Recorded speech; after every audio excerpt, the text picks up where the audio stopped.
Hello, everybody. Thank you for bearing with me on getting started here today. Um, I'm Robbie Moore. I am the certification manager with WBEC ORV. If you have any questions, feel free to drop them in the chat as we go. I'll do my best to answer them. If not, we'll figure out an answer eventually. Um, this is being recorded, as you heard, and you will be sent everything once it's done and over.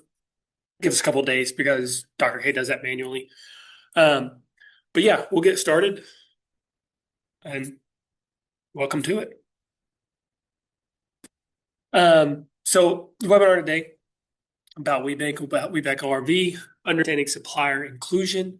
What is a WBE, WB and WSB eligibility? What are the benefits of being certified?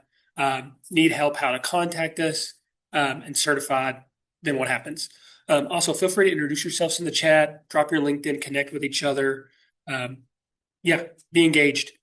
This is the team. You've got Dr. K, who is our president CEO. Jackie Jordan is our fractional CFO, fractional HR officer, LaCosta Moore. Courtney as the senior director of marketing, communications, and engagement. Dr. K, who you met whenever you just started. She's director of programming and events. Colin Rudiso, who's out on vacation right now in a much sunnier, warmer spot than Cincinnati. She is a director of certification and outreach. That's an old headshot. But that's me. Robert's my government name, but I go by Robbie. Devin Davis, our corporate engagement manager. Morgan McDonald, administrative assistant, and Anita Steele, certification specialist. If you're doing your application, she's the one who kind of starts the process for everything. So you may get a notice from her of needing a document or something. That doesn't work. We started something new this year with our Champion Circle. It's kind of our sponsors for the year for all of our events. Diamond level, we got HCI and Unicon. Those are both WBEs. Platinum, Boz Group. They're up in Toledo. Cummins Facility Service is another WB in gold, alongside Victoria's Secret, which is Victoria's Secret. Everybody knows who they are. Silver, corporate-wise, we have Cardinal Health and Eaton, and the WBs are Distinct Event Planning and Lubrisource. If you've heard of our Catch the Wave, if you've been by chance last year, you would have met Distinct Event Planning. They put on amazing events. Bronze levels, corporate-wise, we have Kroger and Marathon and CTC. Cannot remember off the top of my head what that stands for. I know it's cybersecurity. And then WB-wise, we have Evolution Creative and Z Promotions, and then Easily Blessed Media is just a advocate, a partner of ours. They're not a full corporate, but I guess they act as one because they're not a WB and they're not like a Fortune 500 company. They're more local, but they help with some of our videography and stuff. So about WeBank. Also, I will try to slow myself down at times. I will ramble. I know you're probably going to get tired of hearing my voice.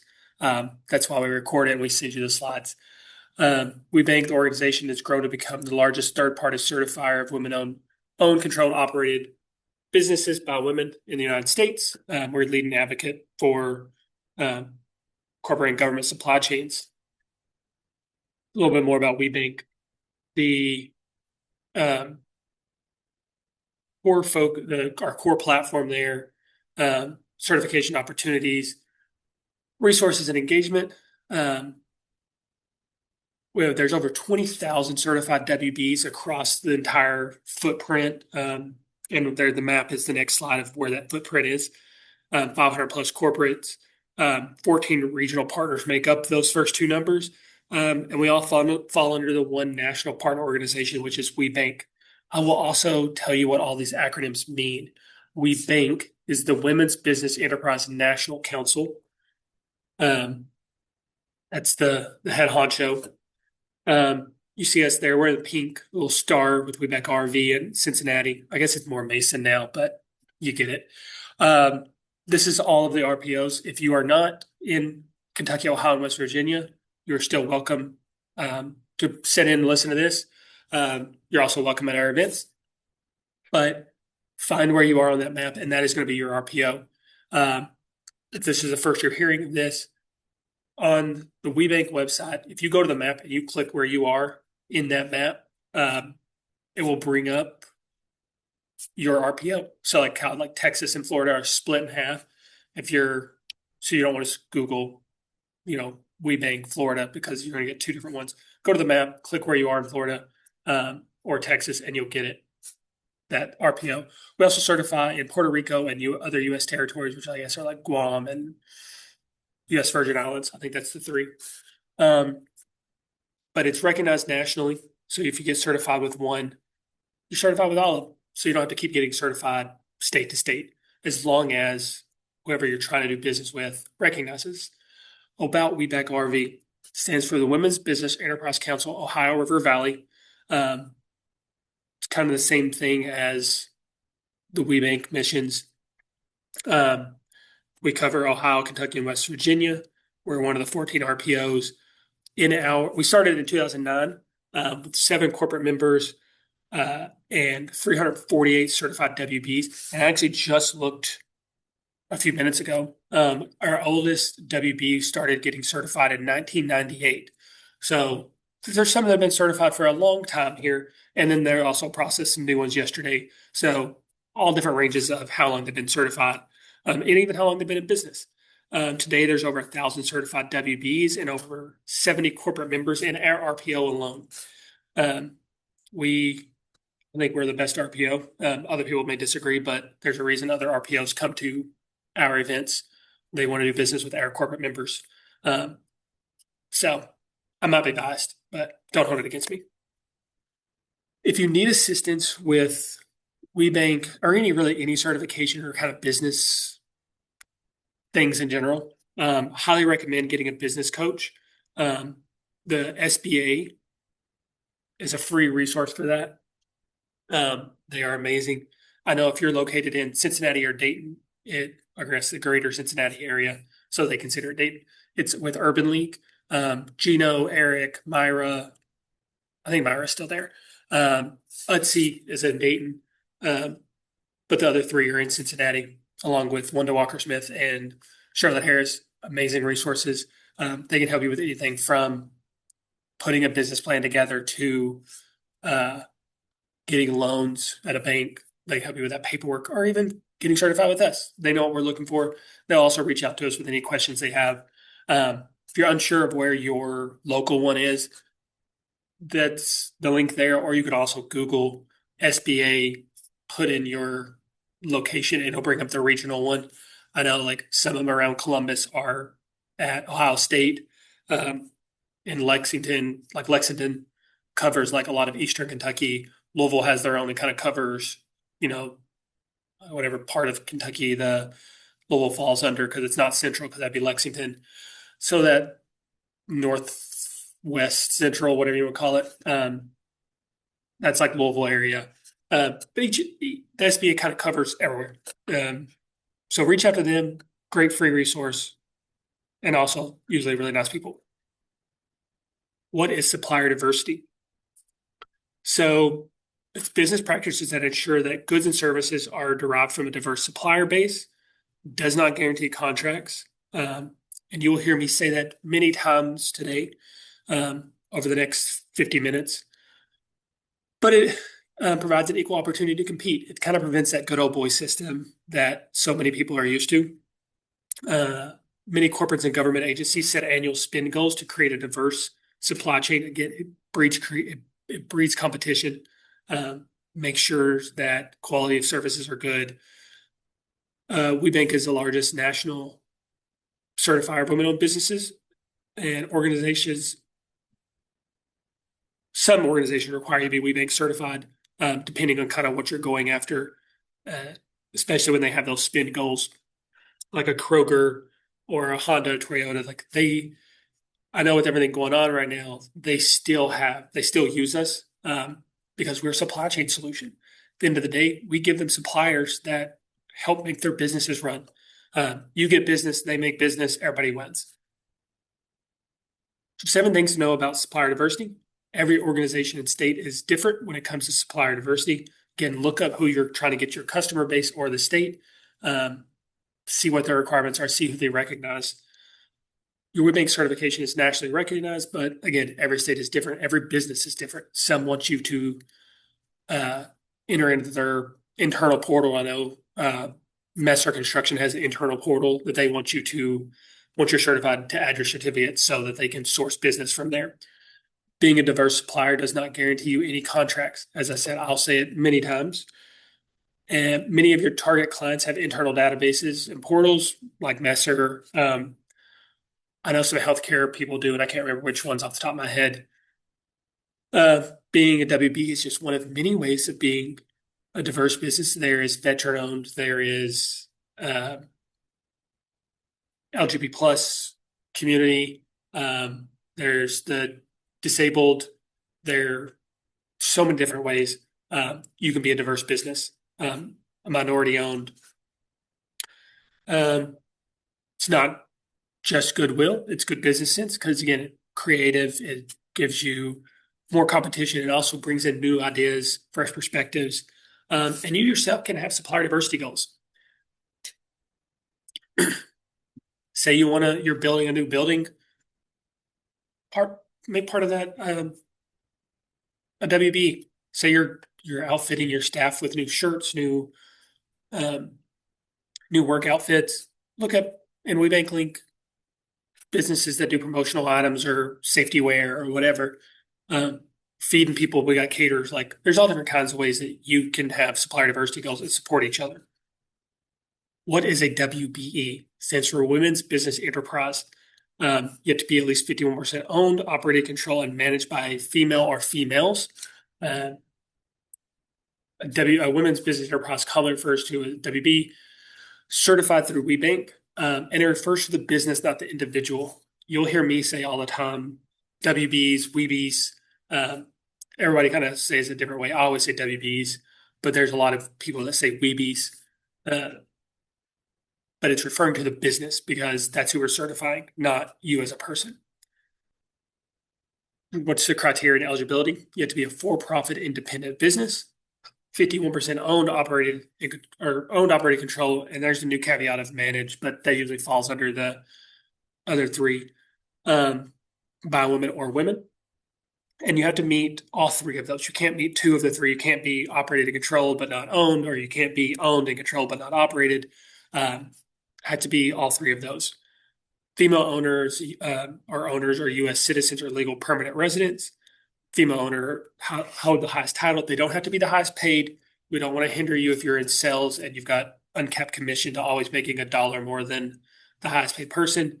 Or maybe you're kind of newer. You're 2 years in business, but you hire someone with 30 plus years in that industry. You may have to pay them a little more to get into that inside their head. We understand that.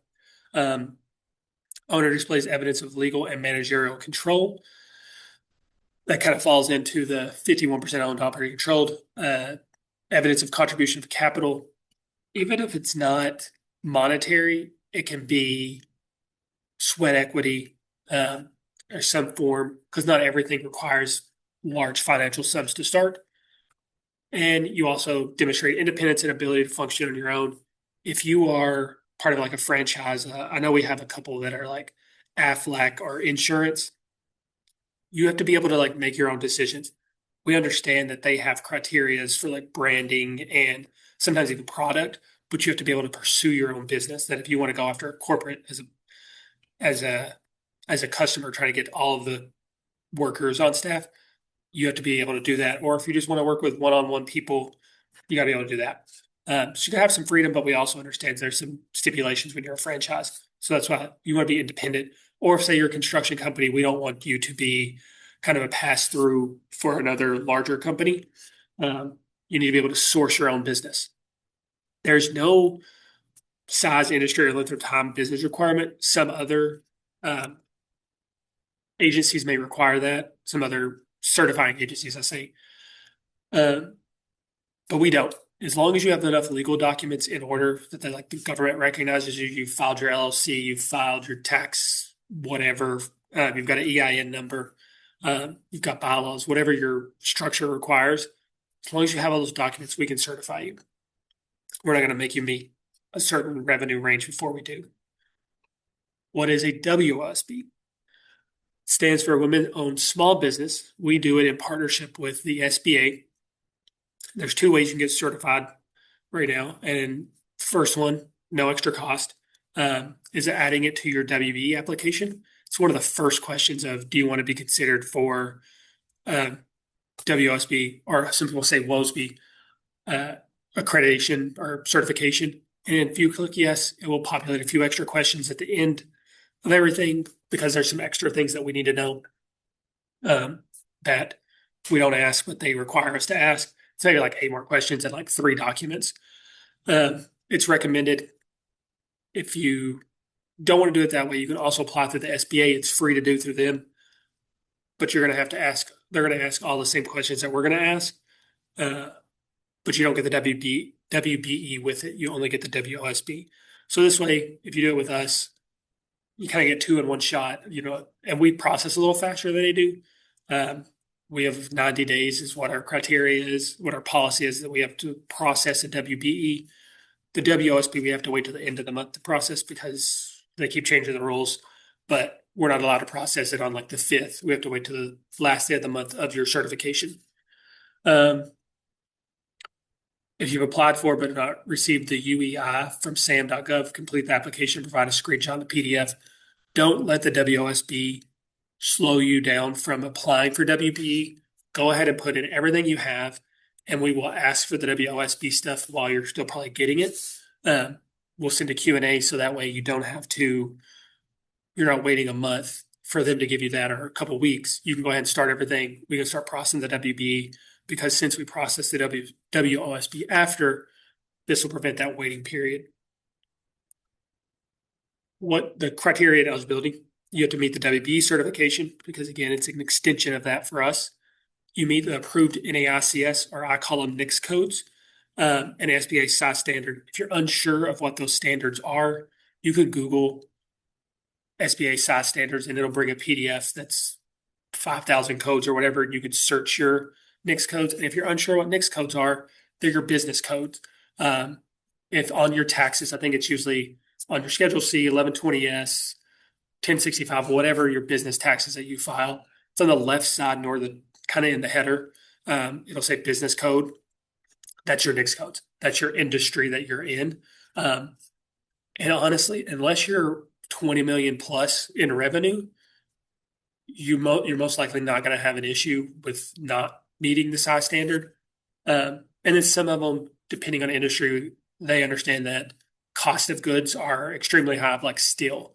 You may be 500 million, but 499.9 million of that is just the cost, and you only have like 10 employees because everything's built into the cost.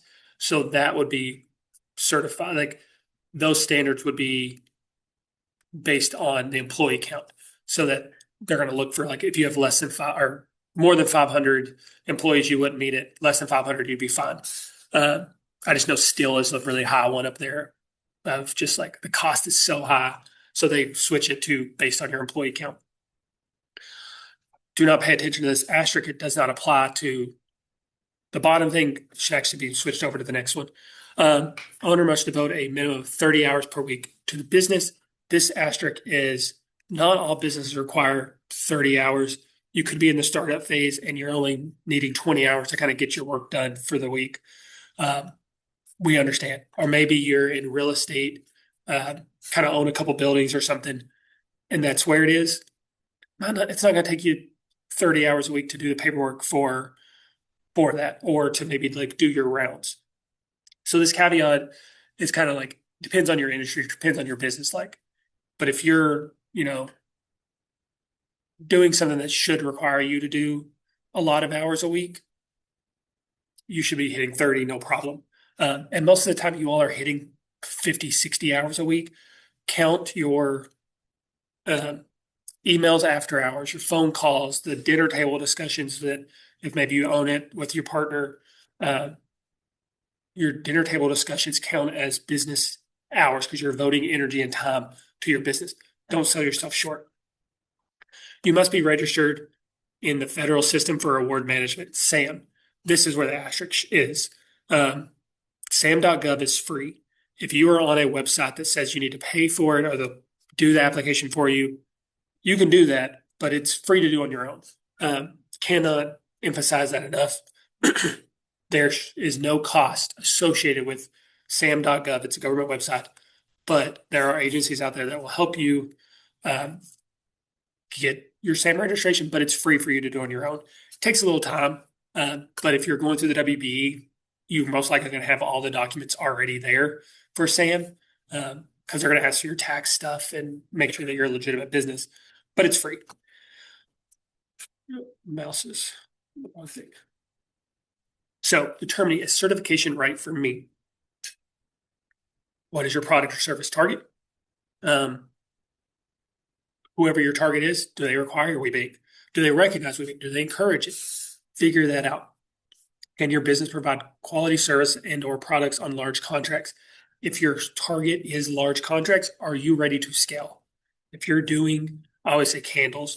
If you're doing candles out of your coffee on your coffee table, your kitchen table, and you're doing 20 a day, but you're trying to get into Kroger, Kroger's going to ask for you to give them 500 at once to be able to put in stores, in multiple stores. And then if it sells good, they're going to say, hey, can we give us 1,000 on the next one in a few weeks? 20 a day is not going to get that done. So if your target is those big retailers, are you ready to scale? Are you able to scale? If that's not your target right now, then you don't have to worry about trying to get 1,000 candles out in a week. So kind of determine it, and are you ready to do it with good quality? Because if whoever your customer is, they're not going to want bad quality in general. That's just business. Are you willing to share details of your business, your legal documents, federal tax documents? We all do sign NDAs. Excuse me. All staff, all volunteers. Volunteers don't get any of your tax information or your legal documents. We give them overviews to kind of help guide us. But again, they sign NDAs and they're not, some of them are business owners themselves. And we would not put anybody that is in a relative industry reviewing your application at any phase, but they really barely get any information. So are you ready to share that with us? Because we're going to do a deep dive. Colleen, myself, Anita, we are going to look at your bylaws to make sure that it supports female control, supports female ownership, your stock ledgers, your operating agreement bylaws, whatever it is, the tax documents. We're going to deep dive to make sure that if there's loans, that you're signing loans and all that comes with it. And I'll go into more details on what those documents are. Are you clear that WB certification is a marketing tool and does not guarantee contracts? It gets you into rooms with people. It gets you access, but it's not going to say, Victoria's Secret is not going to come to you and say, you're certified, here's a contract for $100,000. They're not going to do it just because you're certified. You have to be doing good business and doing something they need. So again, never guaranteed contracts. It may help, but it's not going to guarantee it. Some benefits: access to supplier diversity and procurement executives. As I said, they come to you'll be in the same room with them. They come to our events, they participate, they sponsor every year at Catch the Wave. And I think we're doing it Blue and Brilliant this year. We have like a Meet the Buyer or Opportunity Matchmaker is the new name of it, where it's one-on-one conversations. You're matched with a corporate that is looking for someone with your business. They're needing something in your industry. If it's cleaning services, if it's manufacturing, whatever it is, they give us their needs. We match them with a business that is there. Have a one-on-one conversations, 10 minutes. The Bold and Brilliant one, it's going to be round tables. So it's going to be corporate with 5 or 6 people around, and then we rotate where you kind of get a talk. They talk about what they're looking for and you talk about what you offer. Formal and informal opportunity to pursue business. These conversations may take months, maybe take a year before you finally start seeing something that they need, because they could be making a new building and you're not, and you'd lay carpet. They're not going to lay carpet week one of building this new building. It may be 18 months before they're like, yeah, we need carpet in this building. It's going to take time. Build those relationships, have those conversations. let it progress. Access to networking events and programs. We just had I think it's the coffee break was yesterday, where we just kind of get on and there's a presenter that kind of gives some insight of the last two was a former director with the um, state of Ohio with the business, Monica Womack. And then we just had another one that she just started her own business, but she used to be with NiSource. Um, and she talked about the insides from what corporates are looking at. But then also at the same time, you have time to connect with your other peers and things like that. It's just an hour conversation while you're having your coffee. We do it once a month. You're welcome to come, even if you're not certified. Uh, Also, catch the wave. We have Bold and Brilliant coming up in March, I think it is. Eligible for regional and national awards and recognitions. As you see, this is Michelle Uber, who is got our Rising Star this past year. Catch the wave. She did not see it coming, but she is at all of our events. We see her. She's networking. She's always talking to people, whether it's other WBEs or corporates. She is trying her best to just communicate and get the most out of her certification. She got an award because she is an advocate like crazy for us. She's at events that we're not a part of and still advocating, but also she's just doing good business. That's how you do business. She does um, t-shirt embroidery and in that realm of promotional. She done our volunteer t-shirts, but so many of our WBs use her as well. You get access to the logo and seal. There they are at the bottom. Those certified WeBank and woman owned. You'll see them like on Target or in Target and Kroger and TJ Maxx. You'll see that woman owned logo. You know they're certified WeBank. I know there's towels in TJ Maxx. There's everything from chili to sun-dried tomatoes. My country accent came out there real bad. In Kroger, you'll see it on Target, and like a lot of beauty care products. Like it's everywhere. You get access to that once you're certified. You can put it on your product, you can put it on your email, your website, whatever you choose. There are some standards you can't like alter it. You can't put it on something that's like a bad thing, but you get access to it. You also get a community support of female business owners and like-minded professionals. I say it's like a sisterhood. I know it's cliche and it's coming from a guy, but they'll tell you the same thing. Before applying, review the eligibility and criteria. This QR code takes you to WeBank's standards and procedures. This is going to give you the overview of what exactly we're looking for. Make sure you meet the criteria. Highly recommend looking at it. There's a table of contents because I know it's a lot of pages.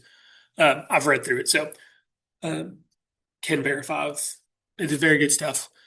I've had to, but I'm staff. But we're looking to make sure this is going to tell you what we're looking for. Whenever we say 51% owned, operated, controlled, and managed by women or women, we're looking for that unrestricted control.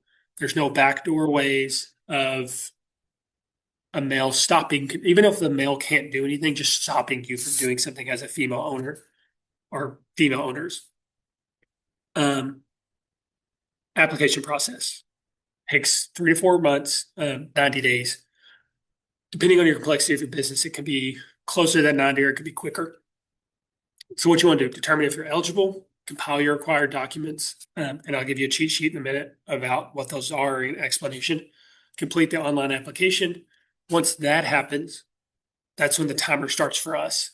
Once we do the intake, we review, we do an intake, we do a staff review, we do a committee review, then there's a site visit. So you may not hear anything outside of your file has completed intake, we've got it, until you hear something about a site visit. Or if there's a Q&A, we'll send you a notice of, hey, we need you to answer this. That site visit is done with the volunteers. That's really where they come in, is during that. A lot of them are business owners themselves. Some of them are corporate members or representative from our corporate members. Once that happens, we take it, we look at everything again, and then we get final approval or decision from our president, Frederica.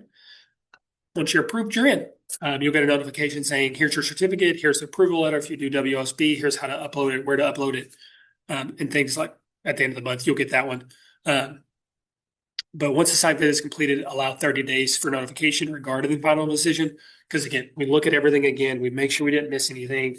If we didn't miss anything, it's not fully 30 days. But if there's like something else that we have some more questions on, we'll send you a Q&A. We may bring in a volunteer to review it again. But around 90 days, we try our best. I think we're in January, I think we're like 85%. We're within 90 days. Maybe not, might have been 90. Recertification is not nearly as long. Just a heads up. Cost to apply. I know it's a common question. It's a non-refundable processing fee. It pays for us to, we're a nonprofit. It pays for us to process your file. I don't see a dime of it. I'm salary. So if you're under $1 million, it's $350. If you're 1 to 5 million, it's $500. 5 to 10 is $750. 10 to 50 million is $1,000. And if you're 50 million plus, it's $1,250. So it's a sliding scale. I hope that every year that your fee goes up. Again, not because I see it, but that means you're getting business. That means you're growing. It's a good thing for you. And it is every year with recertification. Confidentiality, I mentioned we sign NDAs. WeBankLink portal has several layers of encryption, confidentiality agreements. It's not shared. Nothing's kept in hard copy anymore. I think that stopped before I started 5 years ago. Everything's on B2G now. And if you discontinue your application, you discontinue it, or you don't complete it within 90 days, it is purged. It is deleted out of the system, and that is for your protection. So you don't just always think, oh no, I've got documents just hanging out there. 90 days, if you don't submit it, it is deleted. If you're at like day 85 and you're like, I'm waiting for because I know we're in tax season. I'm waiting for my CPA to give me my taxes. Like, can I have a couple more days? Shoot us an email, and we can extend that like a week so that hopefully you can get that in. Worst case, we say, hey, submit it. We'll send you a Q&A, and once you get it all done, we'll start processing. But 90 days, it's going to delete out of the system. Take this important note with a grain of salt, because it says if you want somebody else helping you with your application, put them at question 17 as the contact. I say grain of salt because that's also who we're going to reach out to if we have questions. So if you're using an agency to help or a lawyer, it might not be the best thing in the world to have them at 17, because it may be something that they don't know the answer to, or they're like, what application, whatever. Make sure this is a monitored email is what I'll say. If you have an attorney or a secretary or somebody that is helping you, but you want all the communication, put them as a user. That will allow us to have conversation with them, because if, say, we have bid opportunities or we have something coming up like an event, we're going to send it to that contact email on file. So if there's a bid coming in for Hamilton County, they're like, hey, we've got something coming up. We want you to share it with your network. I'm going to go pull the list, and it's going to give me the contact information. So if that's an attorney, I'm sending it from my email. They're not going to know who I'm reaching out to, because they could be doing 3 or 4 different people or more. So that's why I say make this contact a monitored email that is that you're going to see. So I've seen people literally have WBE at businessname.com. They create a new one strictly for this. We don't spam it or anything. It's just like, if we have Q&As, that's where it goes. If we have notifications on your application, that's where it goes. So make sure that's a monitored email, preferably someone in-house. And if you have someone else helping you, put them as the contact in the contact info, or put them as a user. So that's the fun stuff. Here's kind of like the nitty gritty of what does WeBankLink look like and all of that stuff. So WeBankLink 2.0, you can click you see there, the arrow, apply for or a new certification. Once you get done that, you can click the little box there. I don't know if you can see my mouse, but it's here in the middle, WeBankLink 2.0 login. That's also interactive on their website. That's what I use every day. So like on the very first time, you're going to have to probably use the bottom one, but after that, you can use the big button in the middle.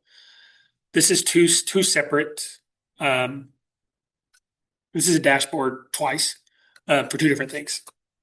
So the top half is what like the main dashboard is going to look like when you're applying, and you'll see here. Um, this is really where you're going to start your application. This is once you started it and you come back to it. This is when this key action is going to pop up. But for the very first time, apply for or manage application or manage certification. Also behind this box, once you start, there may be another way you can get into it here. Um, but your big two ways are going to be in this top right corner. So once you start your application and you want to come back, this is going to, you make sure you save it. You have to go through the first full page of becoming certified before it saves. So keep that in mind that if you start it and you're like, oh, I need to walk away for 2 minutes or a day, finish the first page before or everything deletes out. Oh, I learned that a hard way with the WBE as I was helping her through. So once you do that, you want to come back and you go to your pending application. That's where you click there, your manage, or you're going to click the number one, where I was type one. It's going to bring up this page at the bottom. That arrow is off-centered. Right here is process. It shows you how far along you are in the application, and everything, and who the contact is for that application, which is your internal contact for us. But you click process. When you click process, it's going to bring you to this. This is the application. Uh, it's a lot of questions. I'm not going to say it's not. I'm not going to, say, oh, it's the simplest thing in the world. It's going to take you a couple hours. That's why I wanted to preface it by saying you can come back. Feel free to come back. The first 6 sections are questions. There's no document upload. It's business references. It's a lot of yes and no. How many years you've been in business? Are you LLC, S corp, sole proprietor, whatever it is? It's going to ask all of those. It's a lot. When you get to the documents, there's about 27. Depending on your legal structure, it could be less. If you're like a sole proprietor, it could be less. It would be less than like an S corp. But the document list is where a lot of things are. That's what's going to take a lot of time. But as you're a business owner, you should have a lot of it. You should have your taxes for the past 3 years. And I'll have a caveat if you don't have that in just a second. You should have, your profit loss, your balance sheet, things like that. You may not have a resume. It can be a Word document. It doesn't have to be perfect. Your history of business, have fun with it. Tell us why you got started, like what made you start the business. Or if it's been, generational, what's happened over history. Take a stroll down memory lane and look at that and just write it down. Be paragraph at least. Don't give me one sentence of I got bored and I started this business. There's got to be more to it than that. There's got to be some background of how you got to expertise. You may not have a resume. It's perk of being a business owner. So that's why I say Word document doesn't have to be professional. You're not looking for a job at P&G or Toyota, but we want you to have your most current, the business you're certifying on that resume. But you can go back and forth into all of these. So I mentioned all the documents. This QR code takes you to the little cheat sheet. It explains what we mean when we say things. The documents required. Mandatory and required are 2 terms that are on there. Mandatory means no matter what, you have to give it to us. There's no way around it. Required is if applicable, because not everything's going to apply to your business, like a loan. You may not have a loan, so you just hit not applicable. How long can the document be for business description? I have seen them as long as like 2 pages. Some people just take it and copy it off of their website. It can be as long as you want, but we're going to read them. That's where I have fun reading them because it lets me know kind of like the background and the history of your business. So I kind of feel like I know you whenever I first talk to you or ever meet you out. So there's not really a max. Like I said, I've seen 2 pages long, and I've read every sentence of it. So some of the documents that are required, again, if applicable, your legal and governance. If you're a sole proprietor, you're not going to have bylaws. Um, it's because you're not required. Um, so you just hit not applicable. Owner eligibility. Um, I'm not sure what that exactly means because that is kind of mandatory. You got to have your passport or birth certificate and stuff like that. Financial structure. Um, oh, I think this is. You would think I've only ever done this once. The owner eligibility.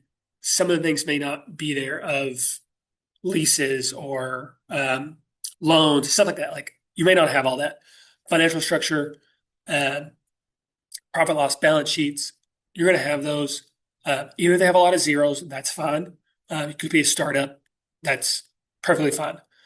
Um, Personnel, you may not have any employees. It may just be you. You should not applicable. And if it's making you, just put a Word document together, save it as a PDF, um, because and say, yeah, say it's just you. PDFs, I say because if you were on a MacBook and you save things as Notepad, I think it's Notepad. Uh, I can't open them because we use Dell, so the formatting comes bad and like it won't let us open them. Save everything as PDFs if you can, unless you are saving things as a Word document, like through Microsoft Word. Uh, so yeah, that's a little tip. Save everything as a PDF. Um, Also, don't worry, recertification is not nearly as difficult. It's like 6 documents, again, depending on your legal structure. And that may include 2 of those documents are going to be sworn affidavit, user agreement, and it's going to be profit loss balance sheet, um, most recent taxes. And if you have meeting minutes based on your bylaws, then that we can have no employees, but can have subcontract. Yeah, absolutely. We're not even asking for like a 1099 list. This is like we want like the full-time W-2 employees. During your site visit, we're going to ask like how many 1099 or contractors you have, but you don't have to list all your subcontractors um, on your employee list because they're not full-time. You're not paying them W-2. Um, so yeah, so that's okay. Because especially construction, like you can get into so many, and maybe somebody worked one job for 4 hours, and you're like, I need to put them when this other person's worked 100 hours in the past 2 weeks. It can get a really long list. Um, we're looking for those W-2 employees. So if you're a brand new business, some of the tricky things that we're looking at, um, what to send in for the governance and eligibility, send us more than we need. If you've got bylaws, send the bylaws. Most recent signed copy, please. Again, save it as PDF. Contributions of capital. This can be an initial bank statement of like you opening your account with PNC or Fifth Third. I think yeah, Fifth Third is one of our members. Fifth Third. So maybe just your $25 deposit to start the business account under the business name, and or if it's sweat equity, sometimes it's a digital age. You brought a laptop in from your personal laptop, and you decided you want to start an internet marketing company that really doesn't have any overhead because you're doing things you already had, but it took you time to create your website. It took you time to create your portfolio, um, and so that's your contribution of capital, sweat equity. Just make a statement of, hey, like I spent 40 hours starting everything, getting my bank account, or making designations in your bank account, or creating your website or creating a portfolio, whatever it is. 3 years of federal tax returns. So as a brand new business, you may not have 3 years. If say you only have, I'm going to go with 2025 just because it is tax season, so you may already have it. If you don't, no worries. Most recent years, so 2025 or 2024. And then the 2023 or 2024, whichever one you didn't have federal, if your business taxes, your personal taxes. If you don't have any business taxes because you started January 1, so you don't have any business taxes, the most recent year of your personal taxes. is what we want, just 1 year. Um, the first 4 pages of it. And that's fine because you don't have any. Evelyn, you asked, I have 2 years of 2 years in business. Can you afford? Yes. We don't have stipulations of time in business as long as you have the document to support your business. I always say if the government recognizes you, we will. So you've filed your LLC, you've filed with the state saying that you've started your business, and all of that. Like you have a balance sheet, kind of started a working balance sheet of working profit loss, and you kind of just have the things to be a business. Is really what we're looking for. So if you start January 1, even with a concept, it's possible. It's going to be really tight that you have everything you need to start a business, but it is possible because you may have been working on it in the background for years and you're like, January 1, I'm doing it. Um, Profit loss balance sheets for the new businesses, again, it may have a lot of zeros. That's fine. We just need to see something. We need to see a working document that you've at least started it. You have the structure for one. Other things that may not apply, W-2. If you file personal taxes like a Schedule C, I think the IRS doesn't allow you to pay yourself a W-2. So you may not have one. Just click non-applicable because you can't. Or maybe you are just electing not to receive one. If you elect not to receive one because you're putting all the money back in the business, but you file taxes as an S Corp, an 1120S, make a document saying, hey, I've elected not to receive a salary. I take all my, dividends, or I put it back in the company. Just make a document stating that, a PDF. Same with list of employees. You may not have any employees. Make a document saying, I'm the sole employee. I don't have any employees, whatever it is. Because that's how startups work. Pay your documentation. Again, you could be in that first year, so you don't have anything. Click not applicable. You may not have lease agreements. Again, a lot of these you can just click not applicable because they are required documents, which means required if applicable. So you don't need to upload a document for every single one saying, I do not have a lease agreement. I do not have a loan agreement. I do not have payroll, because we're going to have to open all those, and it's going to be kind of tedious to open each one to see this just you just saying, I don't have. So just click not applicable. That is the best way. And if it's making you, it's a mandatory document.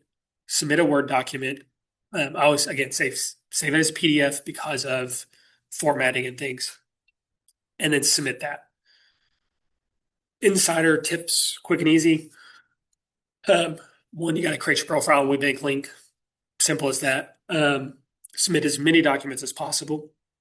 I would rather look through more things than I need than to have to go back and forth saying, hey, do you have this? Do you have this? Can we get the rest of this? I don't care if I've looked at taxes that are 1,000 pages long. I'm fine with that because I know where I'm looking for. And that's a lot easier than looking at taxes that are 4 pages long that is missing 20 pages.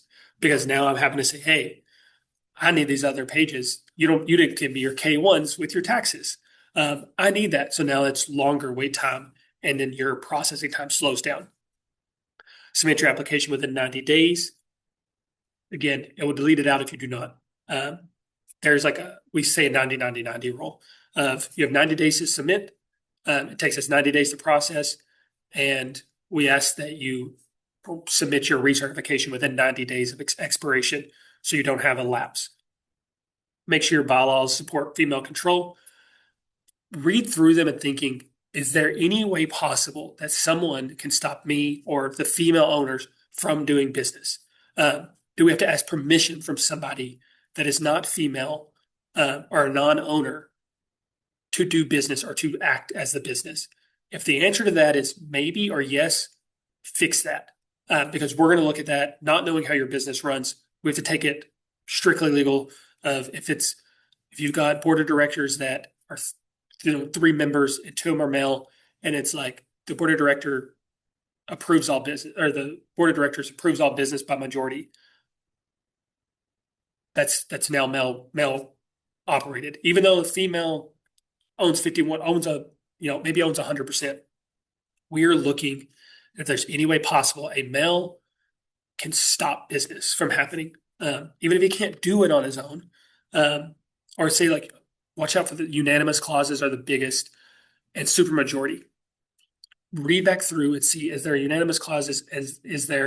Are there supermajorities? And if there are supermajorities, make sure it's female ownership has that supermajority. Um, if it's unanimous, there are some caveats that we allow of like to dissolve the business because you got to protect people's livelihood. So that one we will allow. But in general, we do not like unanimous clauses. And even if you're the only owner, the reason unanimous clauses are tricky sometimes for those, what if you ever bring on a business partner? Now we got to go back and look at it again and say, oh, you brought in a male, even at 1%, takes away female control. He can't do anything, but now she can. Um, so look at that.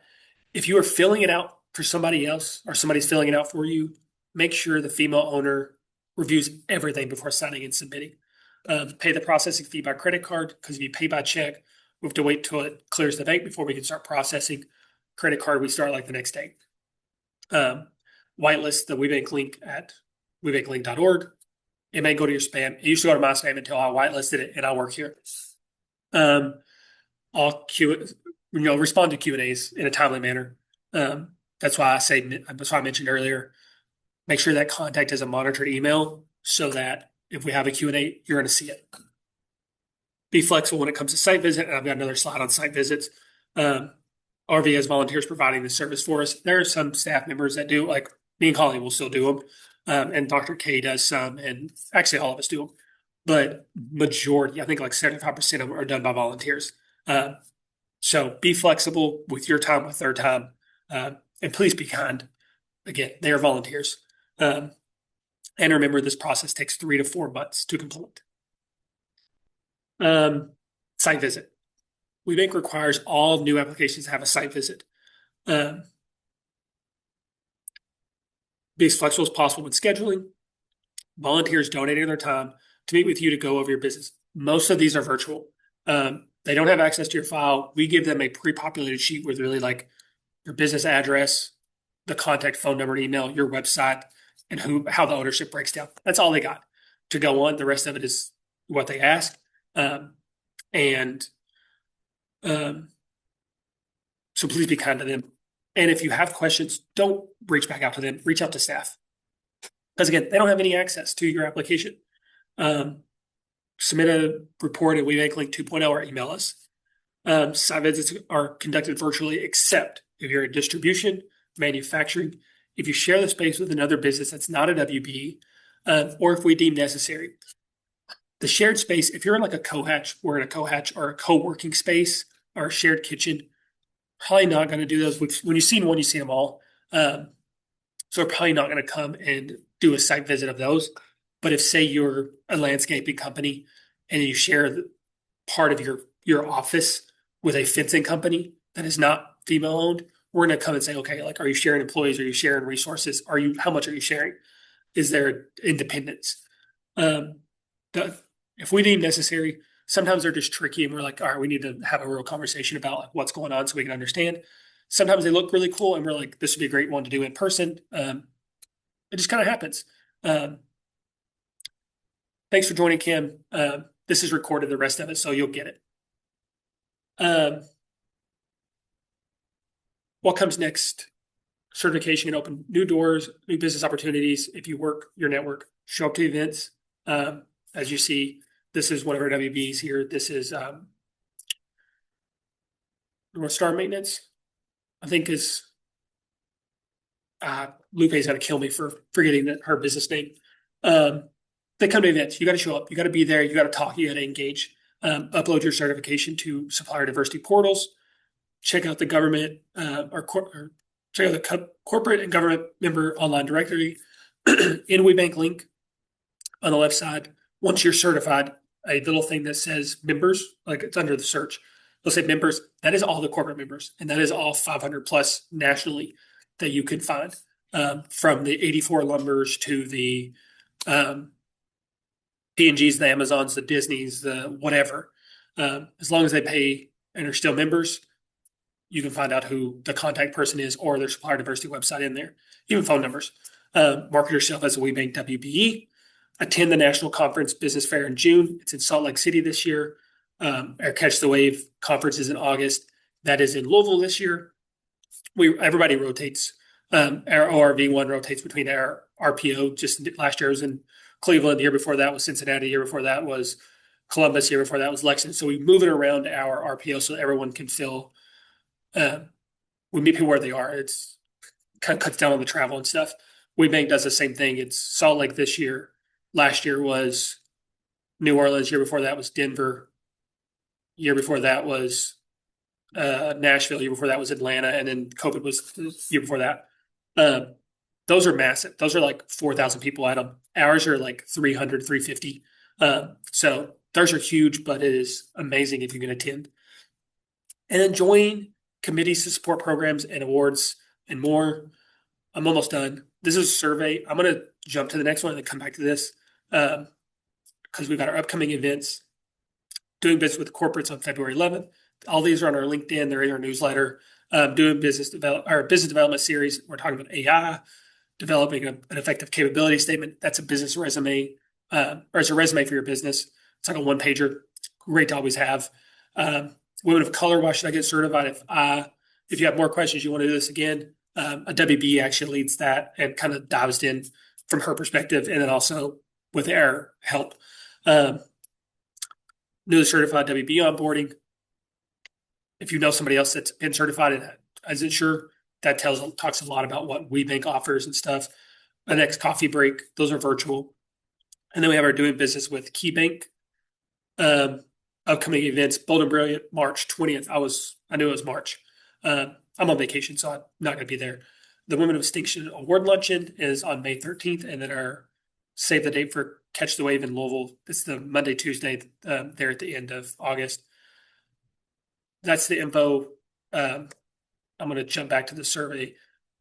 Info at webankorv.org. If you have questions, like general questions, you're not sure who to direct them to, send them there. Calling filters them and sends them to who they need to go to. You can also find out all of our emails on our website. So if you know it's a certification question, reach out to me or Colleen. If it's marketing, reach out to Courtney. If it's programs, reach out to Dr. K. If it's corporate related question, reach out to Courtney. Reach out to Devin, sorry. Please scan the survey. Tell us what you thought. I don't see these, but it gives us feedback on how we can improve and continue forward. Thank you all so much for sticking with me. My email is rmore1@webankorv.org. Throw it in the chat there. But again, you can find out anybody else's in our website under the staff tab, I believe. Just updated our website in December, late December, early January. I can't remember. Courtney did that. But thank you all again for joining today, taking time out of your day. I know you all are busy. I wish I could give you more time back, but we are right at 12, and I don't think I stopped talking the whole time. A lot of information. You'll get this, and you'll get a copy. You'll get a copy of the presentation and a copy of the recording. Thank you so much. Try to stay warm out there. I know it's about to start snowing in Cincinnati, or got an inch or something on the forecast. I think I heard for tonight. So good luck for everybody. Stay warm. Have a good one.